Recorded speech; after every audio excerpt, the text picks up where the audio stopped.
Hello, Recovery fam. It is great to have each one of you back for another great episode and another great season of the Unashamed Recovery Podcast with Josh and Drew. Unfortunately, for our season premiere, Drew is not here. He wasn't here for the season finale of season 3, and he's not here for the season premiere of season 4.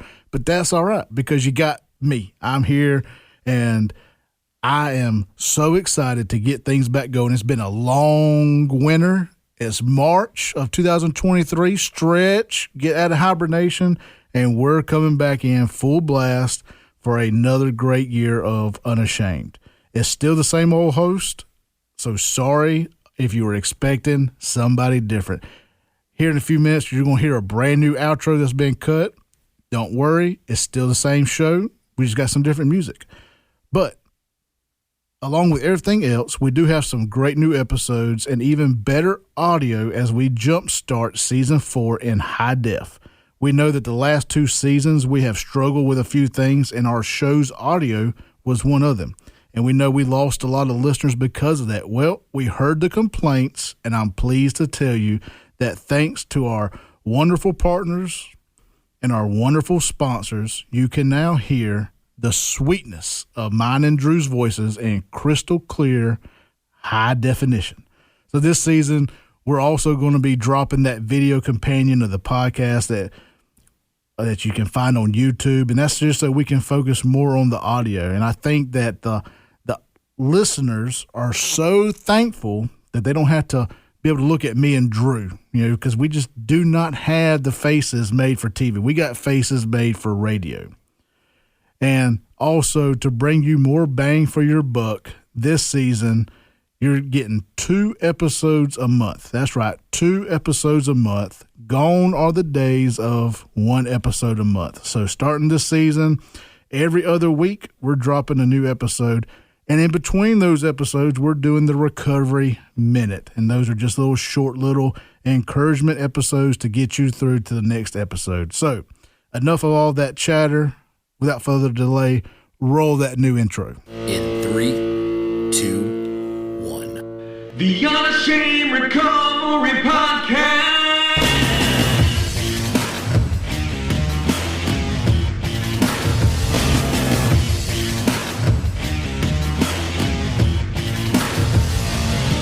The Unashamed Recovery Podcast with Josh and Drew starts now.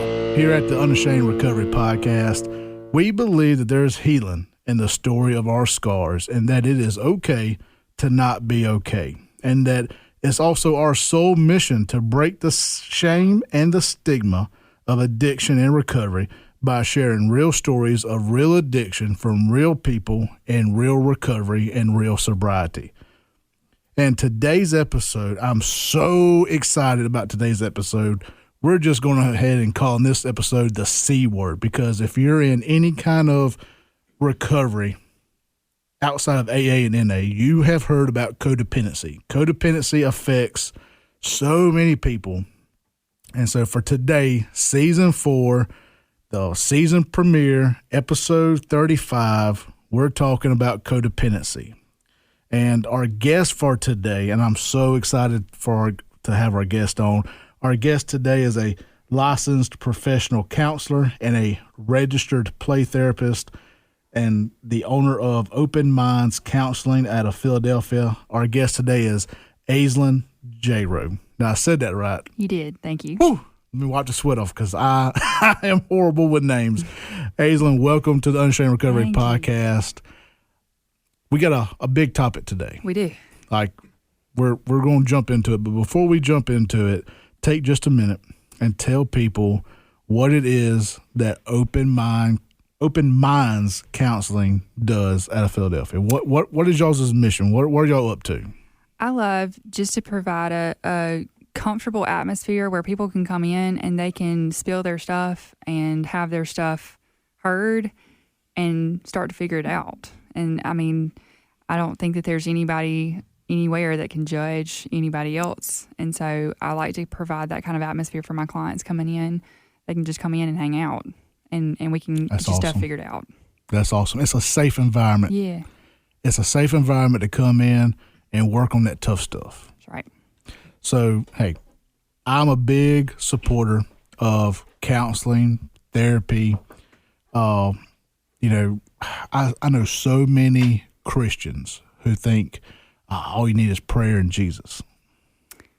Sometimes you need a little bit extra. It's Jesus and prayer works. That's right. But, if I had another tool to throw in there, why not take it? Well, and quite honestly, just to throw this in there, if you look at a lot of the psychological theories that are used in counseling, you can find basis of most of those in Scripture. See, and that's why the podcast, we are partnered with a lot of Christian counselors. Mm-hmm. One of our big partners is Rise Up Christian Counseling.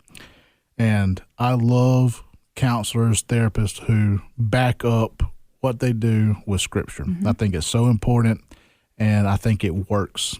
Me and Drew, we are active in Celebrate Recovery, and we're big Celebrate Recovery supporters. And so that aspect of it, to be able to put in Scripture and apply it, that's so huge. That's so right.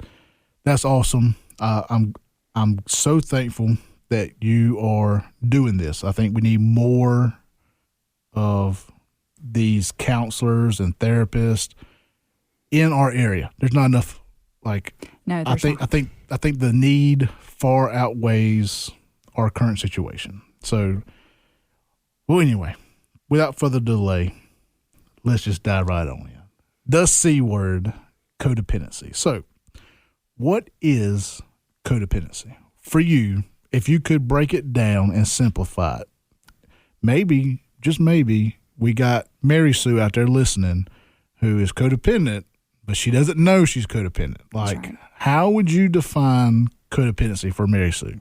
Well, the simplest way that I can think of is when someone else's stuff becomes way, way more important than your stuff. Ooh. And you go to the ends of the earth to fix their stuff, even if they're not.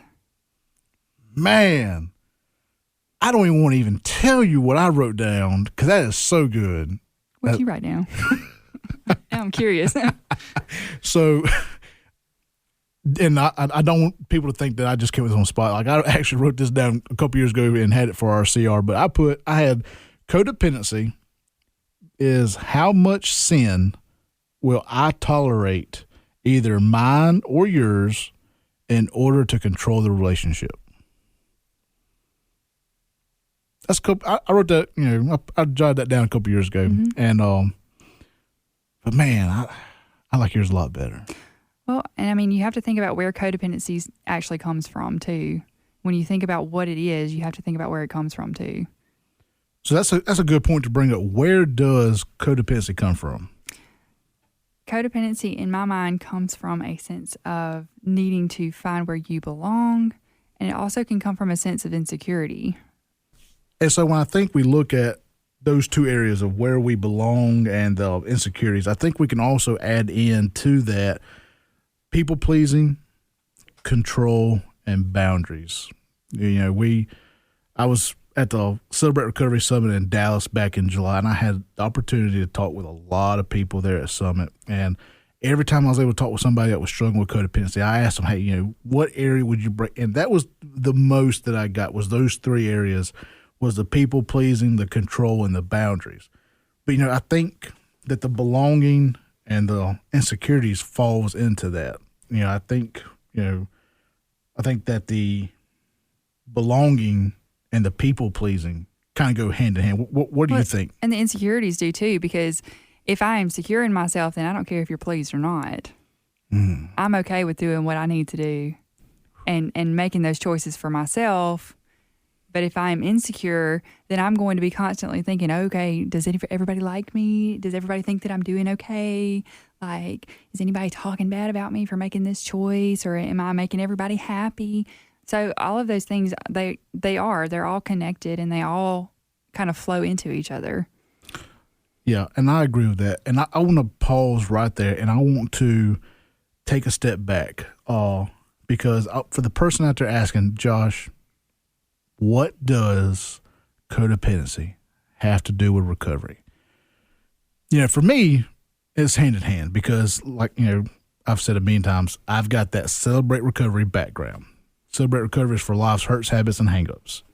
Celebrate Recovery is applied to anything and everything. But for we have a lot of listeners who are AA only, or they're NA only, or Beyond Sober, or Smart Recovery, or anyway. And a lot of those people don't realize that recovery is applicable to all areas. Like they're tunnel vision into their one area. So how does codependency go hand in hand with recovery? Like why would we need recovery for codependency? Well, I mean, if you live your life in codependent relationships, then you never fully actually live your life for yourself or for the Lord. I mean, you're never giving everything that you've got to the things that actually deserve it. You're giving everything that you've got to these relationships that are not healthy. And then those become idols. Yeah. And then that takes away. Exactly. Man, that's good stuff. And so with that, I want to dive more into that. Like you're talking about those relationships. So with that being said, how does those codependent relationships affect us? Like how does that affect us in a day-to-day situation? Like, well, I've seen kind of like the extreme, and then I see like what I feel like you're asking me is those like smaller day-to-day examples. Yeah, and so, because I've seen extreme examples too, and I think those are far few. I mean, sometimes. Yeah, sometimes. I don't think everybody who's codependent is living that far. I think they're doing these smaller things. Well, it's like I see quite a few young adults, like 18, 19 to 25, 26. I see a lot of people in that age group, and what I've seen happen a whole lot is, I can't do this because they don't like when I do this. I can't go to the football game because they don't like to go to the football game. I'm living my life out of the thoughts or the opinions of other people. Right. And so I'm limiting my life because of that. Right. But then I also think it could go back to, on the flip side of that, of, a husband or a wife being codependent in the marriage, trying to control the others, the smallest details, what the other does for lunch. Mm-hmm. And if my wife is listening, no, I'm not talking about you. We may have to erase that part of the episode. But anyway, those small little bits like that, it may not be anything huge. It may be something as simple as that. But I like what you did for, like a teenager in high school can be. Mm-hmm. Yeah, that's where an it example. Starts, yeah. Well, and I saw this great thing about how childhood hurt is most often the root of codependency. Absolutely. Yeah, so the wife of Johnny Baker, Jenny Baker, she said that when I heard her say that, I was like, man, that is so true. Like it all goes back into childhood hurt. Mm-hmm. And another thing from that we can look at is that the parents can't always help us develop our emotions. The very comedic trope that is associated with like psychology and counseling is, oh, tell me about your childhood. But really, like, that's kind of how it starts. You have to talk about the childhood because most of your junk comes from childhood. Like, you can't, that's your world for a good portion of your life growing up. That's what you know. That's who teaches you how to live. And so you are absolutely correct. There are a whole lot of parents out there, even really good parents, that have a hard time facilitating the growth of that emotional awareness and that emotional maturity. Yes. And most of the time it's because the parents didn't know better either. Exactly. That's nobody taught them. The generational curse business comes in right there. Yeah. Man, and that's another episode for another time. Whole situation right there. But, and I saw this and I want to share this right now. Here's some ways that we can protect kids from codependency. And now I don't know how much I agree with this, but it says, number one, tolerate talking back? I don't agree with that.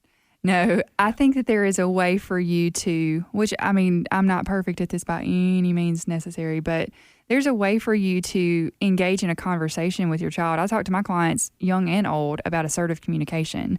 There's a way for you to address something in a respectful tone that opens a conversation, and it's not, I'm right, you're wrong, be quiet on either side.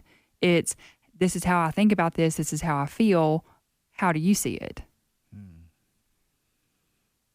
Yeah. Yeah. I like that a lot. Yeah. That number one. Yeah. When I saw it, I was like, yeah. But these other two, I kind of like, okay. Number two is encourage independence. I Yes. think that is a huge, like that should be a stamp. Like, Yes. Let's stamp that on today's to-do list. Yes. Encourage independence. I mean, I think that's a fundamental basis for protecting kids from going down that codependent road. Well, it builds confidence. And I am a registered play therapist, and that's one of the main goals that I have for my young kids that are in play therapy with me. They hand a toy to me and say, here, take the top off of this or fix this for me. And I say, why don't you try to do it first? Yeah. And I encourage them to exert that independence themselves and do it themselves so that they're not relying on somebody to fix everything for them. Yes. Oh, yeah. Man, that's my girls, my two daughters, they want to be waited on hand and foot. Mm-hmm. Whew. And so the third way to protect kids is to validate feelings and desires, even when it's inconvenient. Yep. What do you think about that? I think that that's very true, because I know as a mama, I have a very hard time remembering that my child is a child and also a human sometimes. Like, I think she grew horns and became another being at times. Just kidding. She's precious. But no, I mean, I forget a lot of times that she feels the same kind of junk that I do. Yeah. Like, she has bad days just like I do. And so for me to just shut everything down and be like, no, just be quiet. Yeah. That's not fair, and that's not teaching her anything positive. That's not encouraging her to grow in that independence and understand her own emotional well-being either. And so if we sit down and we have a conversation about it, at least, then she's being heard, and she understands that that's an important thing to pay attention to. Yeah. Yeah, that's good stuff. I put my stamp of approval on that. I agree. Thank you. And just think, everybody, you just got that advice for free. That didn't cost you anything. For free. So, I want to go back, and I want to move out of this with the kids. I want to get back into talking about, how this, with codependency, with the people pleasing and the belonging and the insecurities and control, and getting back to all that. And by the way, I've got a lot of scripture. I kind of cheated. I went into the Subreddit Recovery Facebook group, and I kind of asked, hey, everybody, what are some verses that you go to when you're struggling with codependency? And so I've got this big, long list of some great scriptures that people use when dealing with codependency. And I'm going to put that in the show notes. So as you're listening to this, go down into the show notes. There's going to be some scriptures, a big list of scriptures that you can reference and go to, and maybe that'll help you out, because I believe that the scripture is a great way to handle this. Do you mind if I share what I usually talk about in session? Yes, go right ahead. So when we talk about codependency, I use the story of the Good Samaritan to talk about codependency and what the relationship is supposed to look like. Because the Good Samaritan did exactly what I usually tell people to do. So the religious person passes by and the other person passes by, and this dude is laying in the ditch, right? He's hurt and he's banged up. The Good Samaritan rides by. He sees him. Now, the Good Samaritan does not take him into his home and feed him and clothe him for the next 6 months and takes care of all of his medical bills and gives him a new job and new clothes and all this stuff. He doesn't do all that. He takes him to the hospital, that version of the hospital, and leaves him, and he says, okay, y'all take care of him. I've got stuff to do. Oh, man. Right? Oh, that's so good. He gave what he could give. He had a little bit of time and he had enough money to pay for his way. Yeah. But he did not have all of the time in the world to open up his life and just take this man in and love him back into health. He did what he could do and still took care of his business. Yeah. So that goes back to a quote that I heard about codependency, and I forgot about it until you said that. So this quote drives home that right there. Codependency is driven by the argument that I will work harder on your problem and your life than you do. Exactly. And this is not love. Exactly. You know, and I think that so many times we confuse the commandment to love for the disease to please. Man, that is, I never even thought about the Good Samaritan for that. Man. Well, I mean, mind blown. That idea of setting appropriate boundaries for yourself, that is all throughout Scripture. I mean, Jesus Christ himself did that. When he went to the Garden of Gethsemane to pray, he said, y'all hang out over here. I need some time by myself. Yeah. Y'all keep watch. Y'all do what you need to do, but I'm going to go over here by myself. I need some alone time. Yep. And then they went to sleep. And then they went to sleep, but that's a whole different situation over there. But that idea of setting appropriate boundaries and holding fast to them. Yeah. Right? And that is one thing that keeps you away from codependency and codependent relationships, is this idea of I'm important, you're important, I'm important. I think with that, we can ask ourselves this question before we say yes to one more decision. Is my motivation in this to truly show love, or am I being led by my need to please with a motivation to be more loved? And I think that goes back to that situation of people pleasing. Right. And I'm trying to force them to love me because I need their love. Well, if you look at the salvation story too, the whole process of salvation, it's not by anything that we've done. We don't gain favor from God by anything that we actually do. We gain favor through faith and through trusting that he is already taking care of things for us, that he is a loving Father. And it's not by our actions. We can't please God necessarily into loving us more. Well, and that's where the whole thing of works comes in. And it's not, it's by faith alone. Exactly. Through grace alone. Exactly. And through Jesus Christ alone. Not works. We can't earn it. And that's the beauty about grace. And we're going to take just a moment away from our regularly scheduled programming to get a word from this season's sponsor. D's Automotive is the sponsor for this episode that you're hearing right now. You're getting crystal clear audio, and that's all thanks to D's Automotive. D's Automotive is a proud sponsor of the Unashamed Recovery Podcast.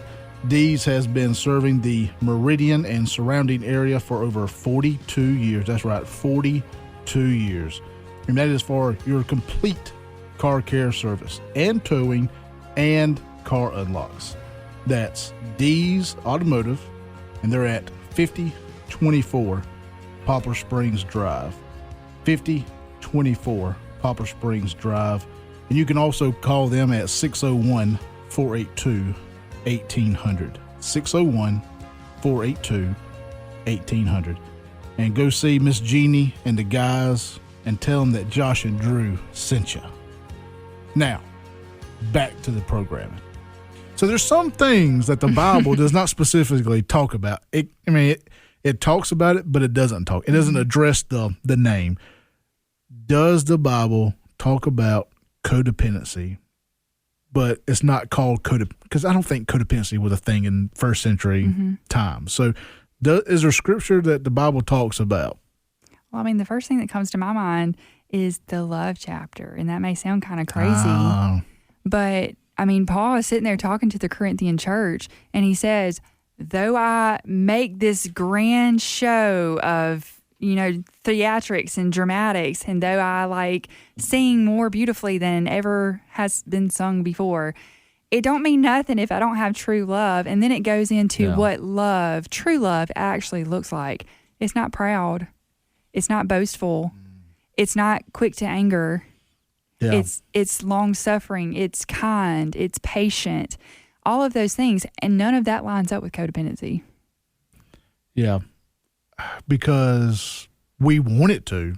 Yeah. But we have, sometimes we get this twisted idea that, that it is love. Mm-hmm.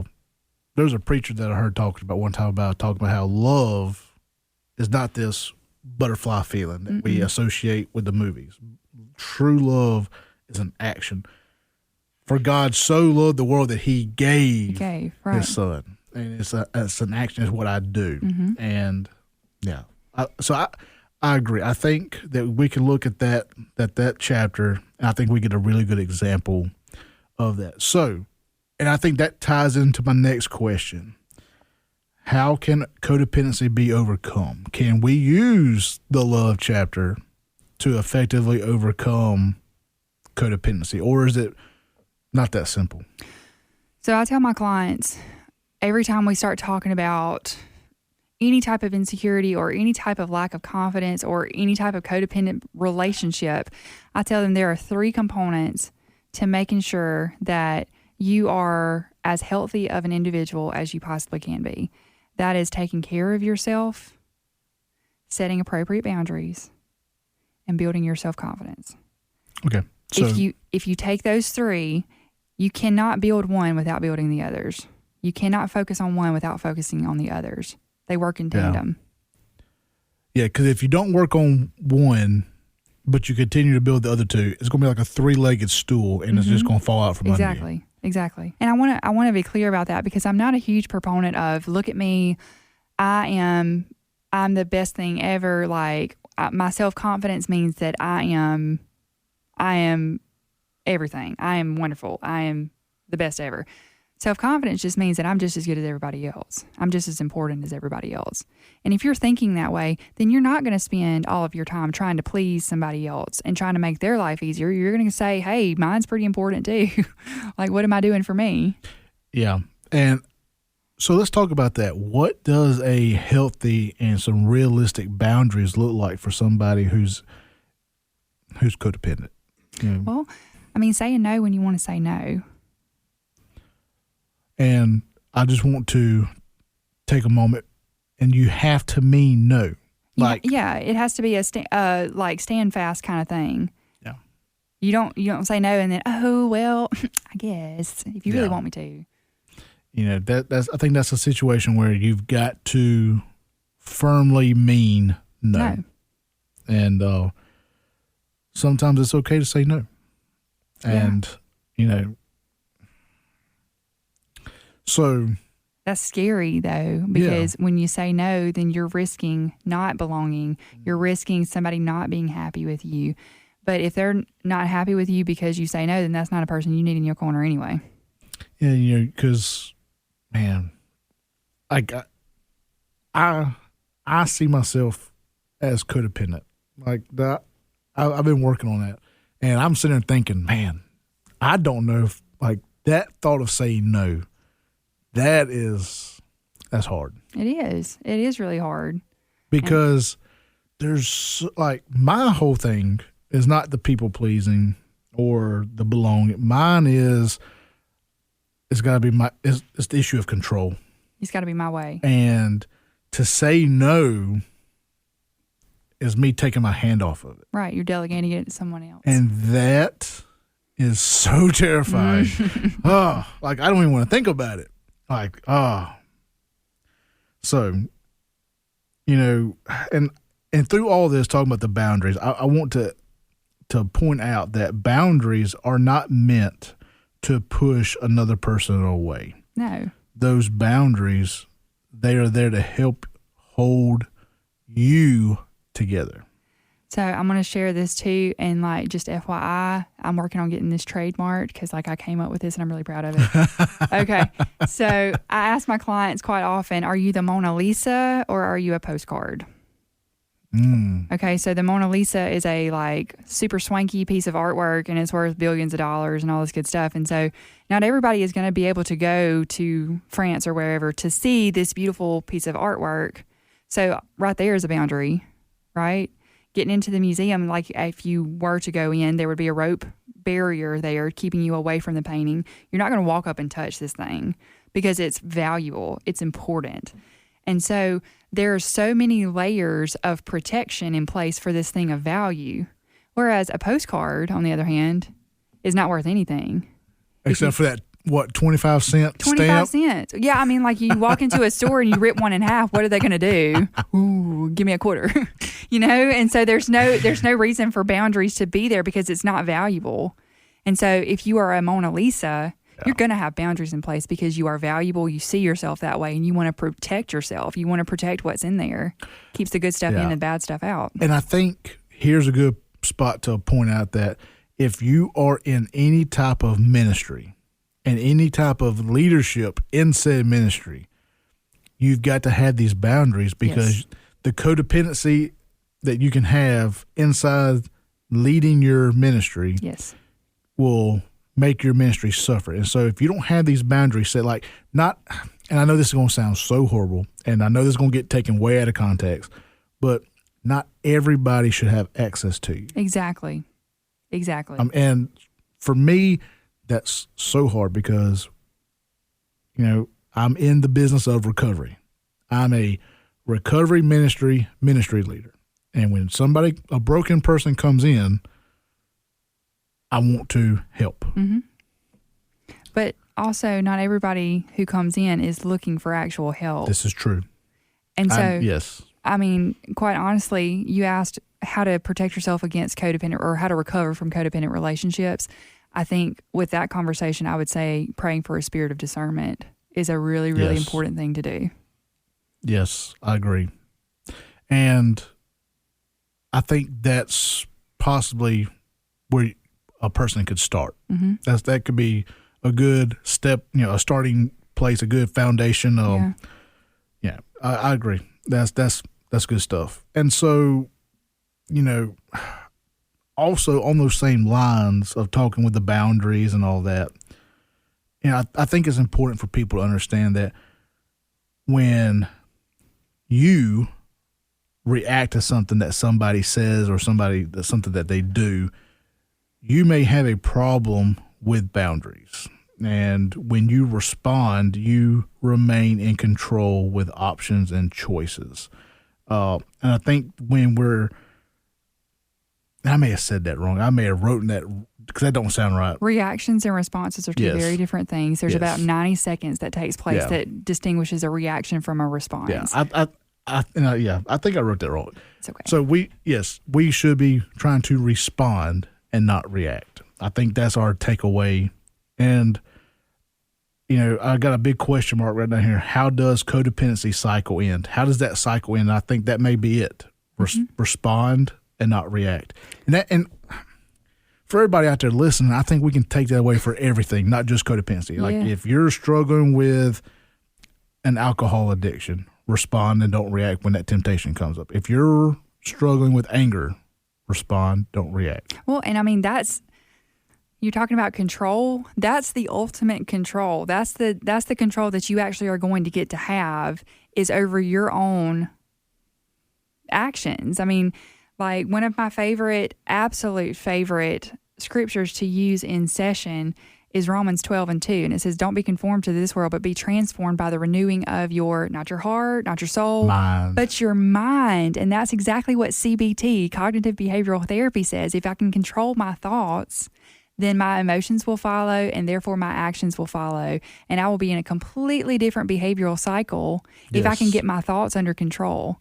And so if we can take those thoughts about whatever situation is happening in front of us and we can manage those thoughts, then our response to those actions that are being brought against us or in front of us is going to be completely different, right?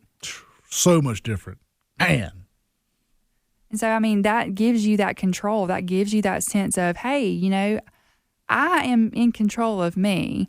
One of the things that makes me so dang mad when I watch TV or read books about therapy is the whole question, how does that make you feel? How did she make you feel? She didn't make me feel no kind of way. I chose how I feel about that, right? Yeah. Right? Yeah. And so we are in control of that. We have to be very cognizant of amount of control that we do have over ourselves. And a great tool and resource for that is a serenity prayer, Yes. where, that you're kind of releasing what little control that you have, and you're giving that to God. I heard from Craig Rochelle, God can do more with your surrender than you can do with your control. Yeah. Because So- your control ain't worth nothing. Yes. It's fake control. So as we're close this episode out, and I wanted to go so much more into this episode. Like, I had such big plans for this episode. I don't feel like we got there, but I feel like this is a good starting point for people with codependency. We started to go into something earlier, and we did not go there. And I want to go ahead and make full circle with that. Signs that you might be codependent. We talked about with the kids, but here's some signs. I know I'm a bad person. I made you wait to the end of the episode to be able to tell you if you're codependent. But here's 4 signs that you may be codependent. And that is, you put the needs of others before your own. Yes. There are times when we make sacrifices for people and arrive for them in a time of need. But if caring for others, if that becomes a primary way of engaging in the relationship, then we're soon going to kind of neglect our own self in that process. And that is codependent. Yes. The second sign that you may be codependent, you have difficulty saying no. Yeah. Codependency tells us that we are obligated to say yes to others and that no isn't an option. And the truth is, we get to choose. That's just what we were just talking about. We had that choice. The truth is, we have that choice. Always. And before we say yes, we can ask ourselves, is it healthy? Will I regret it? Is it realistic? Will saying yes enable bad behavior? And those are important questions to ask. The third sign that you may be codependent is obsessing over other people's problems or behavior. It's funny because codependency can drive us to devote a lot of time into focusing on problems and behaviors of others. Like, I'll tell you, this is one of those extreme versions that we were talking about. I knew a lady, her husband was actually an addict, and he was in active addiction at that time, and she had an office job, and she would sit with one of her computer screens up with Life 360, with their bank account information on her computer screen, and she would set her phone up in between her computers with Life 360, and she would watch every move that he made all throughout the day. Was she working? Maybe a little bit, but not very much, because we were too worried about what was going on. And now, in sitting there and watching that happen, was that stopping anything? Was that keeping anything from happening? No, not at all. Yeah, that was... She felt like it was, though. Yeah.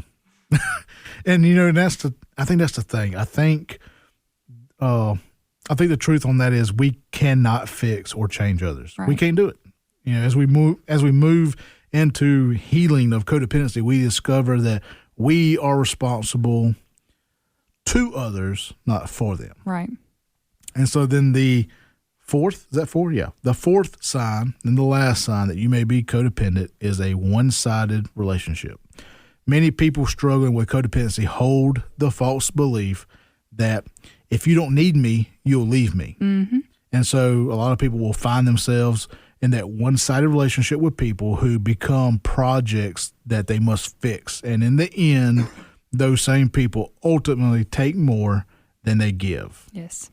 And in recovery from codependency, we learn to practice mutual vulnerability, giving and receiving in reciprocal relationships. Yep. That's where those boundaries come in place right there, too. Yes. Boundaries. Mm-hmm. And so, closing out, I just gave you 4 signs that you may be codependent. And now I'm about to give you 10 tasks of codependency recovery. Start putting your own needs first. That's first and foremost. Your needs come first. 2, you say what you mean without being mean. Say it and do it.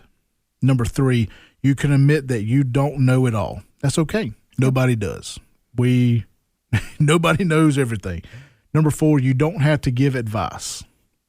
Just listen. Your input is not needed on every conversation. Number 5, you know how to stay on your side of the street. Whew. That's that control. Mm-hmm. Number 6, you don't always have to say yes. That goes back to that, it's okay to say no. The next one is you can ask for what you need. And I think that's something that I struggle with. I hate asking for something that I need or asking for help. Number 8, you're not obsessing on what's not in your control. Stop obsessing what you cannot control. Number 9, I just misread that one. Number 9 task that you need to do in codependent recovery is stop caring of what other people think. Like, stop doing it. Like, today. It's a whole lot easier said than done. Yes, it is. But I think true freedom. Yeah. Oh, absolutely. I think that right there is the gatekeeper for true freedom.